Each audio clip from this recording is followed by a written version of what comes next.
क्या आप भी सुबह 8 बजे के बाद स्नान करते हैं या उससे पहले करते हैं? तो आपको भगवान विष्णु ने देवी लक्ष्मी और गरुड़ जी को स्नान करने के विषय में जो रहस्य बताया है उसे अवश्य ही सुनना चाहिए। स्नान कब करना चाहिए, कैसे करना चाहिए, स्नान करते समय कौन सा मंत्र बोलना चाहिए, नहाने के पानी में किस दिन क्या डालना चाहिए, तथा स्नान के बाद सबसे पहला काम क्या करना चाहिए जिससे जीवन में सकारात्मक ऊर्जा का प्रवाह बढ़े, दुख दरिद्रता का नाश हो जाए और सुख समृद्धि में वृद्धि हो जाए।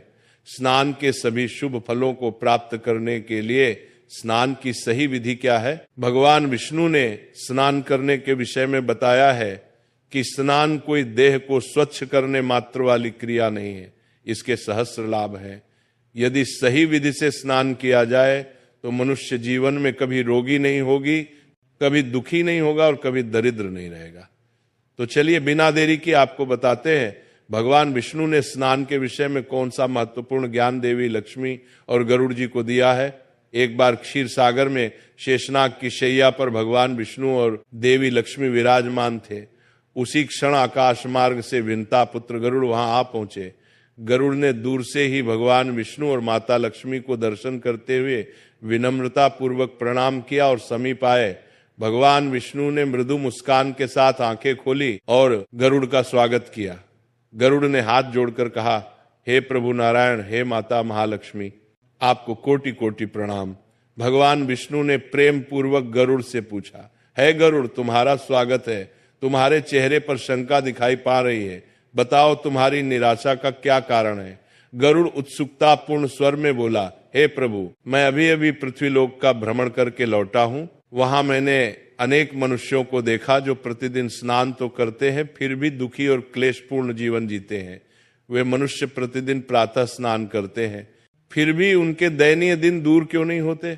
उनके दुखी रहने का क्या कारण है? कुछ क्षण रुककर गरुड़ ने दूसरी जिज्ञासा प्रकट की, हे प्रभु, कृपया मुझे यह बताइए कि स्नान करने की सर्वोत्तम विधि क्या है? मनुष्य को स्नान कब और कैसे करना चाहिए? फिर गरुड़ ने माता लक्ष्मी की ओर देखकर कहा, हे मां लक्ष्मी, पृथ्वीलोक में अनेक स्त्रियां नित्य प्रति स्नान कर आपकी पूजा अर्चना करती हैं, किंतु फिर भी उनके घर में आपका वास नहीं होता। उनके जीवन में दरिद्रता और अशांति बनी रहती है, ऐसा क्यों? गरुड़ के मुख से एक के बाद एक प्रश्न सुनकर भगवान विष्णु मंद मंद मुस्कुराए।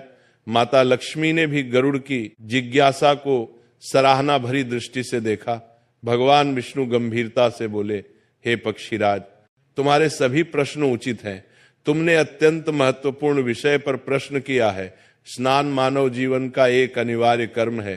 स्नान से ही शरीर और मन की शुद्धि होती है और मनुष्य पूजा पाठ जैसे पवित्र कर्मों के योग्य बनता है। प्रतिदिन स्नान करना अत्यंत आवश्यक है, परंतु सही विधि और समय का पालन न करने पर उसका पूर्ण फल नहीं मिलता। हे गरुड़, मैं तुम्हारे सभी प्रश्नों का उत्तर दूंगा, किंतु सीधे उत्तर बताने से पहले मैं तुम्हें एक पावन कथा सुनाता हूं।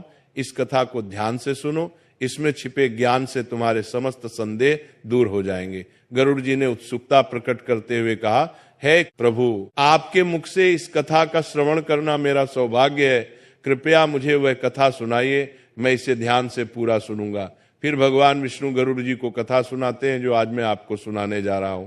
इस कथा को सुनने मात्र से ही समस्त तीर्थों में एक साथ स्नान करने का पुण्य मिलता है, इसलिए आप इस कथा को ध्यान से पूरा जरूर सुने। मध्य देश में एक अत्यंत सुंदर नगर बसा हुआ था।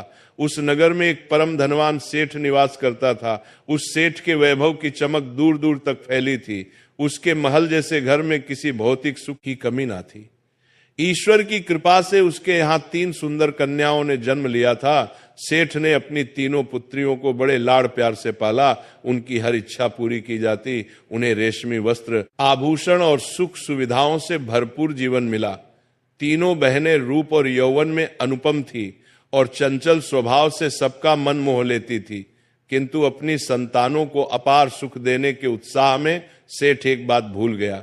उसने अपनी पुत्रियों को धर्म और शास्त्रों का ज्ञान नहीं सिखाया। वे जीवन के आध्यात्मिक और नैतिक पक्षों से हमेशा दूर रही। उसके फलस्वरूप धन, वैभव, सौंदर्य और सुख होते हुए भी उन कन्याओं का जीवन अधूरा था। शास्त्र ज्ञान के अभाव में उन्हें उचित अनुचित का भेद समझ में नहीं आया। जिस ज्ञान और सद्गुण से मानव पूर्ण होता है वही उनके पास नहीं था। समय के साथ तीनों कन्याएं यौवन की दहलीज पर पहुंच गईं। सेठ ने अपने कर्तव्य का पालन करते हुए उनका विवाह सुयोग्य वर से तय कर दिया। तीनों का विवाह बड़े धूमधाम से नगर के प्रतिष्ठित और धनाढ्य परिवारों में हुआ। शहनाई की मंगल ध्वनि के बीच तीनों बहनों की डोली विदा हुई। वे अपने अपने ससुराल के राजमहलों में आदर और प्रेम के साथ ग्रहण की गई।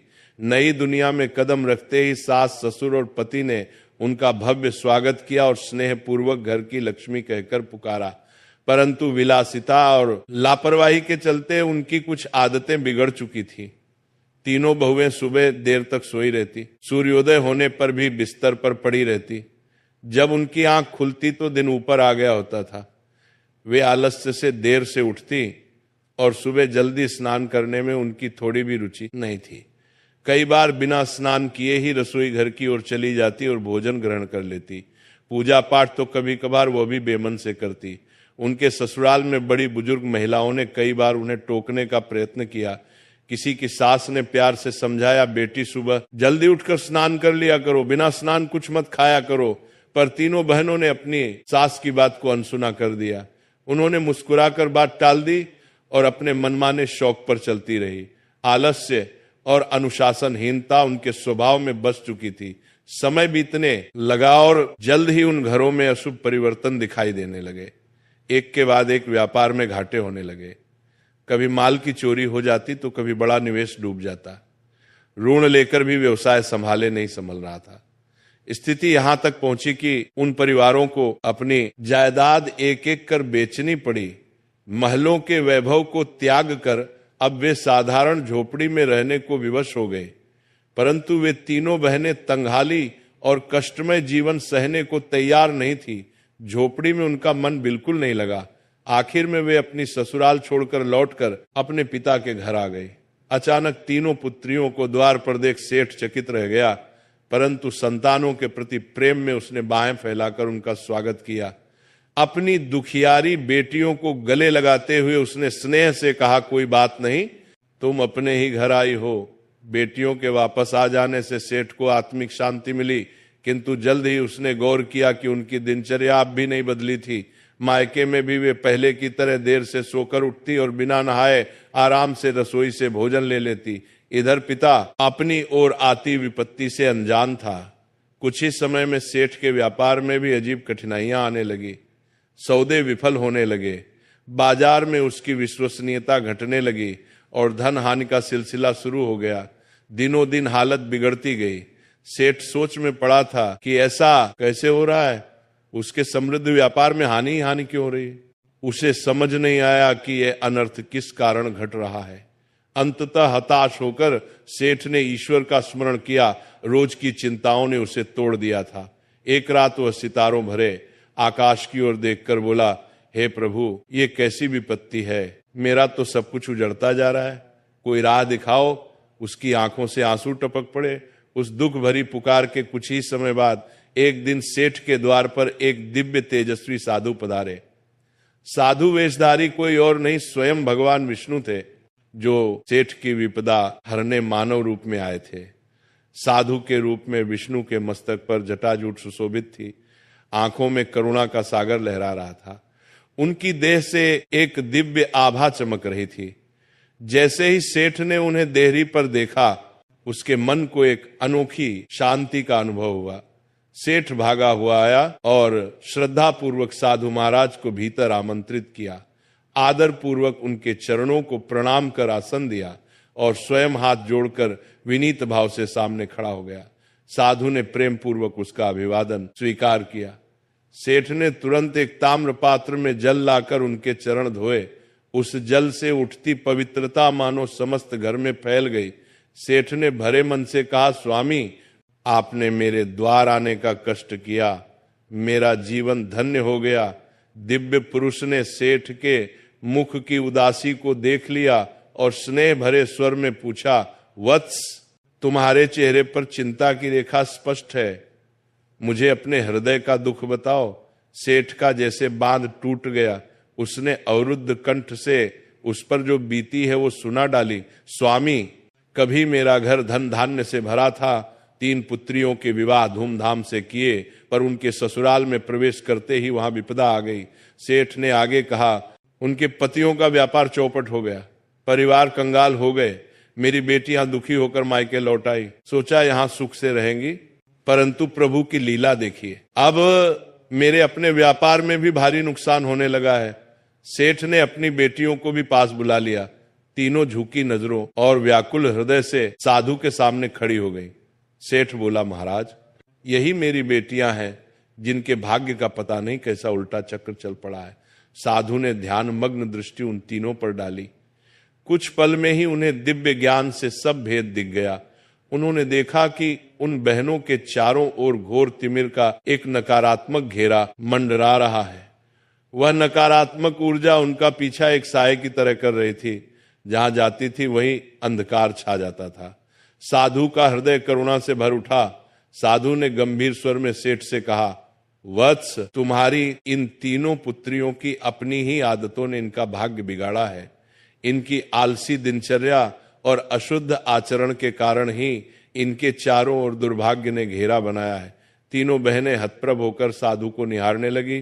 साधु बोले, यह सुबह देर से उठती है, सूरज उगने के काफी बाद आलस्य से स्नान करती है या कभी कभी बिना स्नान भोजन कर लेती है। उनके इस अशुद्ध आचरण ने इनके चारों ओर तमस का कवच खड़ा कर दिया है। साधु ने आगे समझाया, मनुष्य जब स्वच्छता और समय का ध्यान नहीं रखता तो उसके इर्द गिर्द नकारात्मक शक्तियां इकट्ठी हो जाती हैं। इन्हीं शक्तियों का प्रभाव है कि जहां भी जाती हैं वहां क्लेश और दुर्भाग्य चला आता है। तीनों बहनें लज्जा और पछतावे से सर झुकाए खड़ी थी। उन्हें अपनी भूल का आभास होने लगा था। उनकी आंखों में आंसू भर आए। मन ही मन वे सोचने लगी, हमसे बड़ी चूक हो गई। साधु ने तीनों बहनों और सेठ की ओर देखते हुए कहा, अब मैं तुम्हें कुछ अति महत्वपूर्ण बातें बताने जा रहा हूं। तुम सभी ध्यानपूर्वक सुनो और प्रतिदिन इनका पालन करो, यही तुम्हारी समस्याओं का समाधान है। साधु महाराज ने शास्त्रों का वर्णन करते हुए समझाया, स्नान कई प्रकार के होते हैं, मुख्यतः 4 प्रकार के शुभ स्नान बताए गए हैं। ब्रह्म स्नान, देव स्नान, जस्य स्नान और मानव स्नान। इनके अतिरिक्त एक 5वां प्रकार दानव स्नान भी होता है, पर वो त्याज्य और अशुभ माना गया है। उन्होंने समझाया, पहला है ब्रह्म स्नान। ब्रह्म मुहूर्त में किया गया स्नान सर्वश्रेष्ठ माना गया है। ब्रह्म मुहूर्त अर्थात रात्रि का अंतिम प्रहर, सूर्योदय से लगभग 1.5 से 2 घंटे पूर्व का समय, जब चारों ओर सृष्टि एक अलौकिक शांति में लीन होती है। साधु की वाणी गूंजने लगी। उस समय वातावरण में अद्भुत और चमत्कारिक ऊर्जा व्याप्त रहती है। इसे देवताओं का समय कहते हैं। इसी समय में देव चिंतन करते हुए स्नान करना ब्रह्म स्नान कहलाता है। यह स्नान मनुष्य के लिए सबसे पुण्यदायी होता है। उन्होंने कहा, ब्रह्म मुहूर्त में स्नान करना, तत्पश्चात उदय होते सूर्य देव को अर्घ्य अर्पित करने से जीवन में सुख समृद्धि और शांति आती है। उसे जल की हर बूंद मानो तन और मन को ताजगी और सकारात्मक ऊर्जा से भर देती है। ऐसे स्नान से मनुष्य रोग व्याधि से दूर रहता है और उसका शरीर स्वस्थ एवं निरोगी बना रहता है। साधु ने आगे बताया, दूसरा है देव स्नान। प्रातः 5 से 6:00 बजे के मध्य किया जाने वाला स्नान देव स्नान कहलाता है। इस बेला में सभी पवित्र नदियों गंगा, यमुना आदि का स्मरण करते हुए जल में डुबकी लगानी चाहिए। उन्होंने समझाया, इस समय स्नान करने से मानव के शरीर में सकारात्मक ऊर्जा का संचार होता है। जल के प्रत्येक स्पर्श के साथ शरीर की सारी नकारात्मकता धुल जाती है। तन ही नहीं, मन भी शुद्ध और पवित्र हो जाता है। साधु बोले, देव स्नान का पालन करने वाले के जीवन में धन संपदा की वृद्धि होती है, उसे सभी भौतिक सुख प्राप्त होते हैं और उसके घर में लक्ष्मी जी का वास बना रहता है। साधु ने तीसरे प्रकार का उल्लेख किया। तीसरा है रश्य स्नान। सुबह भोर में जब आकाश में कुछ तारे अब भी चमक रहे होते हैं, उस बेला में जो स्नान किया जाए उसे रश्य स्नान कहते हैं। यह भी एक श्रेष्ठ स्नान है जो मानसिक शांति प्रदान करता है। इस समय स्नान करने से चिंताएं और विकार मानो जल के साथ बह जाते हैं और मन निर्मल हो जाता है। साधु ने आगे कहा, चौथा है मानव स्नान। सुबह 6 से 8 बजे के बीच अर्थात सूर्योदय के समय या उसके तुरंत बाद जो स्नान किया जाए उसे मानव स्नान कहा गया है। उन्होंने कहा, यह स्नान भी शुभ फलदायी माना जाता है। इस समय स्नान करने से शरीर दिन भर ताजगी, फूर्ति और सकारात्मक ऊर्जा से भरा रहता है। ये ऊर्जा मनुष्य को हर कार्य उत्साह के साथ करने की प्रेरणा देती है। साधु का स्वर अब गंभीर हो उठा, परंतु यह भी ध्यान रखने योग्य है कि सूर्य निकलने के 2 प्रहर बाद तक भी जो स्नान नहीं करता उसका स्नान दानव स्नान की श्रेणी में आ जाता है। उन्होंने चेताया, सुबह 8:00 बजे के बाद किया गया स्नान अनुचित और अशुभ होता है। उस समय वातावरण में दैवीय ऊर्जा बहुत कम हो जाती है। ऐसे में स्नान करने वाले मनुष्य के तन मन में उत्साह और शक्ति का अभाव रहता है। साधु ने स्पष्ट शब्दों में कहा, जो लोग सूर्योदय के बहुत देर बाद तक आलस्य में पड़े रहते हैं और देर से स्नान करते हैं, वे दिन भर सुस्ती, क्रोध, द्वेष और चिड़चिड़ेपन से घिरे रहते हैं। आलस्य और अशुद्धि के कारण उनके शरीर में नकारात्मक शक्तियां घर कर लेती हैं और उनका दुर्भाग्य उनका पीछा करने लगता है। साधु ने सेठ की ओर देखकर कहा, तुम्हारी ये तीनों पुत्रियां प्रातः समय पर स्नान नहीं करती थी, सूर्योदय के बहुत बाद तक सोई रहती थी। इसी कारण इनके ससुराल की सारी समृद्धि नष्ट हो गई और अब इन्हीं की वजह से तुम्हारे घर की लक्ष्मी भी रूठ रही है। तीनों बहनों को अपने गलत आचरण का असली कारण अब समझ आ चुका था। वे रोते हुए साधु के चरणों पर गिर पड़ी। महाराज, हमसे भूल हो गई, हमें क्षमा करें, हमें उचित मार्ग दिखाइए। उनकी आवाज पश्चाताप से कांप रही थी। साधु ने गंभीर स्वर में कहा, अब मैं तुम्हें स्नान के समय बोला जाने वाला एक अत्यंत महत्वपूर्ण मंत्र बताता हूं। इसे ध्यान से सुनो और स्मरण करो।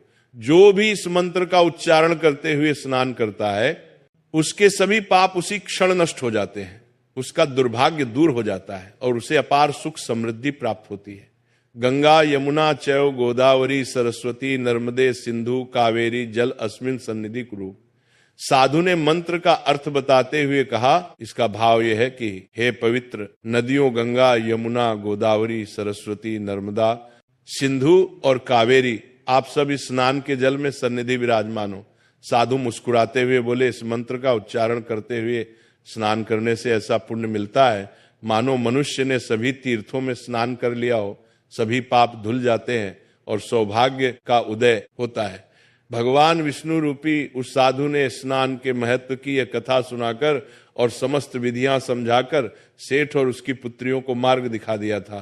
तीनों बहनों की आंखों में कृतज्ञता के आंसू छलक आए। उन्हें अपनी भूल स्पष्ट रूप से समझ में आ गई। तीनों ने हाथ जोड़कर साधु को प्रणाम किया और कहा, महाराज, आपने हमारी आंखें खोल दी। अब हम जीवन भर आपके बताए मार्ग का पालन करेंगे। सेठ ने भी नमन करते हुए साधु का हार्दिक धन्यवाद किया। साधु रूप में आए प्रभु ने प्रसन्न होकर तीनों को आशीर्वाद दिया, सदा सुखी रहो, तुम्हारे घर में पवित्रता और लक्ष्मी का वास सदा बना रहे। सेठ ने पुनः उनके चरण छुए। पल भर में ही वह दिव्य साधु आंखों से ओझल हो गए। सेठ समझ गया कि स्वयं नारायण उनकी सहायता को आए थे। इसके पश्चात तीनों बेटियां अपने अपने ससुराल लौट गईं।